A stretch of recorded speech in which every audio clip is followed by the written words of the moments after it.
Welcome to the Reparenting Daily podcast. In this podcast, we'll dive deep into reparenting, exploring tools and resources to help us through our journey. The podcast is divided into 3 sections. First is a reading. Second is a discussion of the reading, followed by a journal prompt. And the last section is a peaceful meditation for closing.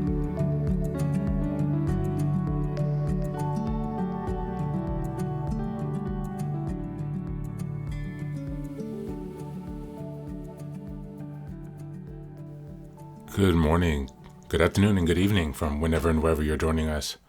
Thanks again for being here for another day of reparenting, taking the time to take care of yourself, to nurture yourself.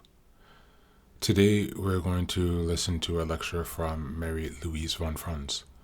She is a Swiss psychologist who studied with Carl Jung, and she is known for her works and interpretations, psychological interpretations of fairy tales and alchemical processes. So she is also crossing into the mysticism realm in a bit. So I hope you enjoy this lecture. Thank you. Animus. Now, you must think also that the animus is describing more the negative aspect of the animus, but the positive aspect is also there, and then it is the invitation from the unconscious to, from time to time, act like a man, which can, for a woman, be sometimes of very great help. I remember that when I wanted to buy a bit of land and had very little money, I had to give my last money to buy this bit of land. And so after having made the contract and everything ready, I just got the jitters. And I began to imagine I'm not insured. If I now get ill, if I can't earn, then I'm bankrupt, and the whole, as one does in sleepless nights. And in that night, I dreamt that I was standing on the high mountains of the Wallis, on one side of the Wallis Valley, and which is about 200 kilometers broad. And from the other side, from the Mont Blanc side, I saw a black speck coming through the air. And I looked at it and thought, is that a bird? It's rather big for a bird. And then it came closer and closer. And when it came, after about 10 minutes, I began to see that it was a skier. A skier who jumped 200 kilometers over the whole valley. So he would have won in Sapporo. And when he came closer, he came through the air and just landed beside me with an elegant Christiania. And I looked at him in admiration and said, oh my God, how do you do that? And there I saw he was a simple peasant boy who grinned at me in a friendly manner and said, quite simple, shut your eyes and jump.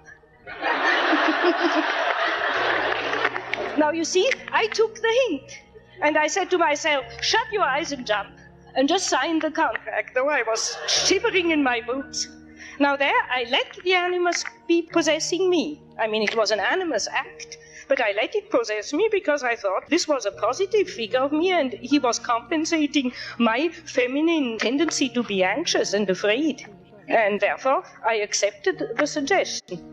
So you see, the animus can give a woman very positive qualities. We mustn't think of the animus as something only negative. It gives one the courage to do things that one's feminine nature trembles to do.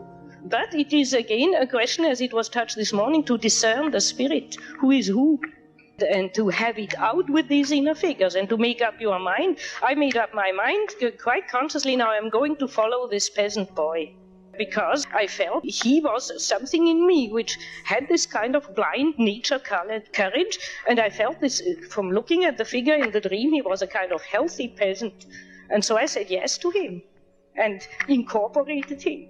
That was still animus, but that is the problem with the animus. But we should never be identical. We should always know it is a part within oneself, and then morally decide yes or no, and shall I let it act through me or realize itself through me, or shall I, in certain other situations, say no, this is too much?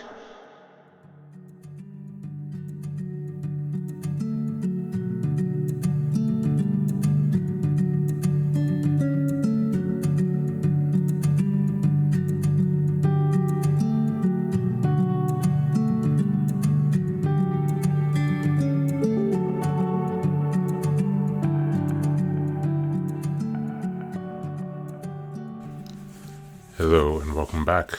Thanks again for being here. Today we're taking a look at the positive animus again with Marie-Louise von Franz. So we're basically going to do the same kind of reflection as yesterday, but we're going to look at the positive side. So again, coming to the animus as your masculine aspect, your masculine nature. As a man, also be mindful of how different that is versus when you're a woman. The positive animus reflects differently in a man. You listen again, how the positive animus manifests in a man and a woman. The consequences of each of those and how you would tell. Just as yesterday, there are some extra notes if you want to take a look, to do some further reading, to explore the animus and the anima. You can find that link in the show notes. We'll take you to some articles where you can start getting some more education there. Thanks for being here, and as always, take care of yourself and be well.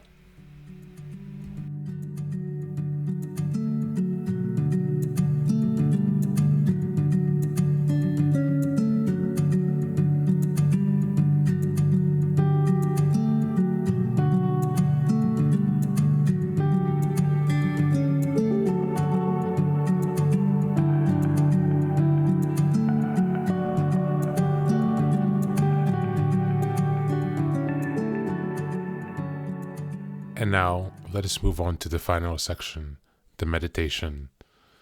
This is an unguided meditation. I will simply provide some music and you can take some time to relax. Please feel free to choose a location and a place where you feel safe and where you can be undisturbed for the next 10 minutes. You can choose to be sitting down, standing, as you like, wherever you are most comfortable. Thank you for being here and enjoy the meditation.